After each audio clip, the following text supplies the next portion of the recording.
నమస్తే, welcome to yo-yo TV. ప్రస్తుతం మనం హుజూర్ నగర్ నియోజకవర్గంలో అయితే ఉన్నాం. ఏదైతే చూసుకుంటే గత 2-3 రోజుల క్రితం భారీ వర్షాలకైతే ఇక్కడ లోతట్టు ప్రాంతాల్లో కూడా భారీ నీళ్ళు అయితే రావడం జరుగుతుంది.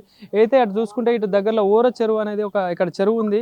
సో ఆ చెరువుకు సంబంధించి కూడా ఈ పక్కనే ఉన్న శివాలయం కాలనీలో కూడా భారీ నీళ్లు వరద రావడంతో కూడా ఇక్కడ స్థానికం ఉన్న అయితే లోతట్టు ప్రాంతాల్లో ఉన్న ఇంట్లలో కూడా నీళ్ళు వచ్చి చాలా ఇబ్బందులు అయితే అయినా వాళ్ళకి సంబంధించిన సామాన్లు కూడా తడిసిపోయాయని చెప్పేసి కూడా వాళ్ళకి సంబంధించిన ఇళ్ళకు కూడా మాకు ఇప్పుడు కాకపోయినా రేపు వచ్చేసారి కూడా మళ్ళీ వర్షాలు పడితే కూడా ఇదే ఇబ్బంది మాకు కలుగుతుంది చెప్పేసి కూడా గ్రామస్తులు చాలా బాధనైతే వ్యక్తం చేస్తున్నారు. సో మరి ఎవరితో మాట్లాడదాం, ఎందుకంటే వాళ్ళ నష్టం ఏం జరిగింది, ఎంత సమస్యలు ఉన్నాయి వాళ్ళకని చెప్పేసి వాళ్ళ మాటల్లో తెలుసుకున్నాం. ఎందుకంటే ఇక్కడ స్థానికంగా ఉన్న మంత్రి గారు అయితే ఉత్తమ్ కుమార్ రెడ్డి గారు కూడా వాళ్ళకి ఇక్కడికి వచ్చి వాళ్ళకి హామీ కూడా ఇవ్వడం జరిగిందని చెప్పేసి ఇక్కడ స్థానికులు చెప్తున్నారు. సో ఒకసారి వాళ్ళతో మాట్లాడదాం, వాళ్ళ సమస్యలు ఏంటని తెలుసుకుందాం. అమ్మ, ఏం పేరమ్మా మీ పేరు? యాకమ్మ. రైట్. సో ఏంది మొన్న వర్షాలకి ఏమేమి ప్రాబ్లం ఏంటంటే ఏ టైం అన్నీ మునిగిపోయినాయి అయ్యా.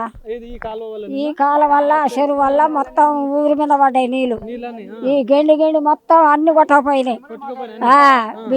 బియ్యం తడిసినాయి, కారం తడిసింది, అన్ని తడిసినాయి. ఆ నాగరాజు బోధ తెచ్చి 2 రోజులు పెట్టిండు. మా కౌన్సిలర్ ఆయన పంపిస్తేనే మేము తిన్నాం. వండుకోవటానికి కూడా ఇల్లు లేకుండా అయింది. ఆయన చూసిండు. ఇక్కడ మంత్రి గారు కూడా ఉన్నారు కదా, ఉత్తమ్ కుమార్ రెడ్డి గారు తర్వాత వచ్చిండు. మీకు ఎవరు ఏతి మునిగినా వాళ్ళకి తలా 10,000 వేస్తా అన్నాడు, ఇస్తానన్నాడు. ఇంత ఇల్లు వాళ్ళకి ఇల్లు కట్టిస్తా అన్నాడు. ఇల్లు లేనోడికి ఇల్లు చూపిస్తా అన్నాడు. ఇంకా అంతే. మంచిగా చూసుకుంటాడు, పాలన మంచిగా ఉంది, ఆయన మంచిగానే చూస్తాడు. మాకు హామీ ఇచ్చిండు. ఆయన కడితే మాకు నిజం, ఆయన కడితే మాకు నిజం అంతే. ఎవరైనా సరే ఆయన వాగ్దానం చేసింది మాకు ఇస్తే అది నిజం. ఇస్తాడు ఒకటి వాగ్దానాలు చేసిపోతే మాకెట్ట నమ్మకం? సో మరి మీకు ఏమేమి అంటే మీ ఇంట్లో ఏమేమి నష్టపోయారు, అంటే ఏమేమి తడిసాయి? నీళ్ళు బియ్యం తడిసినాయి, బట్టలు తడిసినాయి, పిల్లగాళ్ళ బొక్కులు తడిసినాయి. మన 10,000 పెడితే ఇచ్చారు, అన్ని పోయినాయి. ఇవన్నీ కొట్టపోయినాయి. బొకెట్లు, రమ్ములు మొత్తం. అగో సారు అగోడు అగో అది ఉందిగా, అది పోసారుగా గోడ, ఆడికాడనే నీళ్ళు, ఆడికాడనే. అసలు తల్లులు పిల్లలు లేరు, పిల్లలకు తల్లులు లేరు. 12 వచ్చింది, 10-11 పొంగింది. మరి ఆనిచి వచ్చినాయి ఆ నీళ్ళు మాకు అర్థం కావట్లేదు. ఇంట్లోనే ఉన్నాం, కరెంట్ లేదు. అధికారులు వచ్చి అయితే మీకైతే సహాయం అయితే చేసిండ్రు? సహాయం చేశారు. ఎన్నడన్నా మునగలెట్ట, ఎన్నడన్నా ఇబ్బంది వాళ్ళ. ఇప్పుడు 70-80 సంవత్సరాల మంచి ఉన్నాం, ఎన్నడన్నా లేదు. మా ఇంటికి కూడా వచ్చినాయి నీళ్లు, వచ్చినాయి. అసలు జ్వరాలు వచ్చి మేము కదలకుండా అయినాం. ఇంతలోతు నీళ్ళు వస్తే కౌన్సిలరు, మా బజార్న మా బాబాయిలు వాళ్ళందరూ కలిసి కూడా మొత్తుకొని నైట్ జేసీబీ తెచ్చి బలగొట్టించారు. బోరు కాల బలగొట్టించారు. అసలు నిద్ర లేదు, ఆగారం లేదు. పండ బాకిరి ఏ టయాన్ని ఎట్టొస్తాయో ఎవరైనా బండి వద్దంటే మేము తల్లులు పిల్లలు జ్వరాలే, జ్వరాలు నిద్ర అంటూ పోలే. వాళ్ళు నిద్రపోలే. ఇంతలోతు నీళ్ళంగా నడిచిరు. ఊయక చూస్తా ఉండ్రు వాళ్ళు, మమ్మల్ని చూస్తురు. మీరు నిద్రపోవద్దు అని అంటుండే. మేము ఏడ పండలే. మేము కూడా పిల్లల జ్వరాలు వచ్చినాయి. మా తల్లు అదురికే ఇంకొకరా జ్వరం ఎక్కువైంది మాకు భయానికి. అంత వరద నైట్ టైం రాలేదు, ఇప్పుడే ఫస్ట్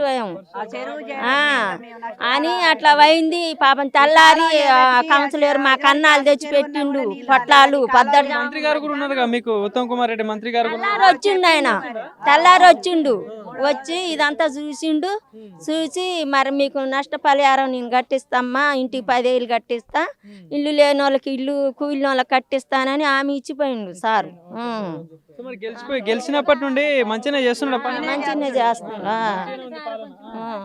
మంచిగానే ఉన్నాయి. కానీ అసలు అమ్మో ఆ వరద ఎన్నడూ చూడలేదు.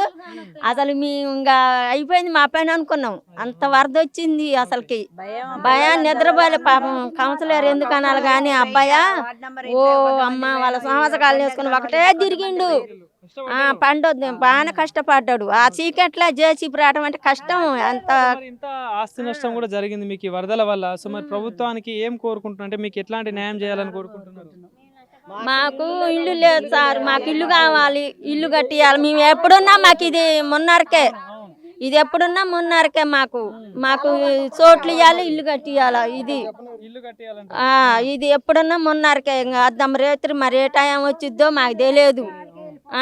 కష్టం చేసుకునే వాళ్ళం, మాకే సంపాదన లేదు, పొలాలు లేవు, ఆస్తులు లేవు. మేము ఈ కష్టం చేసుకుంటే మాకెళ్ళిద్ది, లేకపోతే లేదు. ఇప్పుడు జారాలు వచ్చి చాలా అప్పులు చేసుకున్నాం.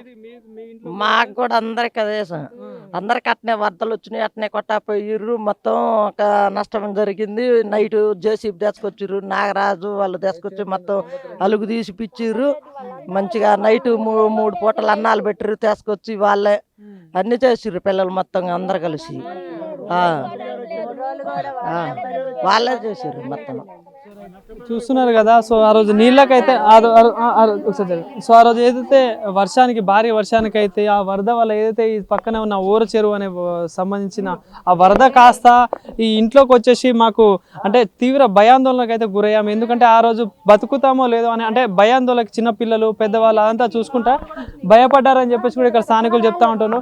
సో ఇక్కడ చూసుకోవచ్చు వరదలకి మొత్తం ఆ కట్టెలు కానీ ఇంటి లోపల కూడా నీళ్ళు వచ్చేసాయని చెప్పేసి వాళ్ళు బాధనైతే వ్యక్తం చేశారు. బట్టలు కానీ ఇంట్లో ఉన్న సామాన్లు మొత్తం తడిసిపోయాయని చెప్పేసి అంటున్నారు. సో మాకు ఇంత భారీ నష్టం అయితే జరిగింది. సో మాకు ప్రభుత్వం నుండి ఇల్లు కానీ మాకు ఏదైనా సహాయం కల్పించాలని చెప్పేసి వాళ్ళు అడుగుతా ఉన్నారు. స్థానిక మంత్రి గారు కూడా వచ్చి చూసి మాకు హామీ అయితే ఇచ్చారు. మాకు ఏదైతే నీళ్ళలో మునిగిన వాళ్ళకి 10,000 ఇస్తా అని చెప్పేసి, ఎవరైతే ఇల్లు లేని వాళ్ళకి కూడా ఇల్లు ఇస్తా అని చెప్పేసి కూడా మంత్రి గారు హామీ ఇచ్చారని చెప్పి కూడా స్థానికులు చెప్తా ఉన్నారు. సో మరి కోరుకుందాం వీళ్ళు అనుకున్నట్టుగానే వీళ్ళకు ఇల్లులు కానీ వీళ్ళు ఎవరైతే నష్టపోయారో వీళ్ళందరికీ న్యాయం జరగాలని చెప్పేసి అయితే మనం కోరుకుందాం.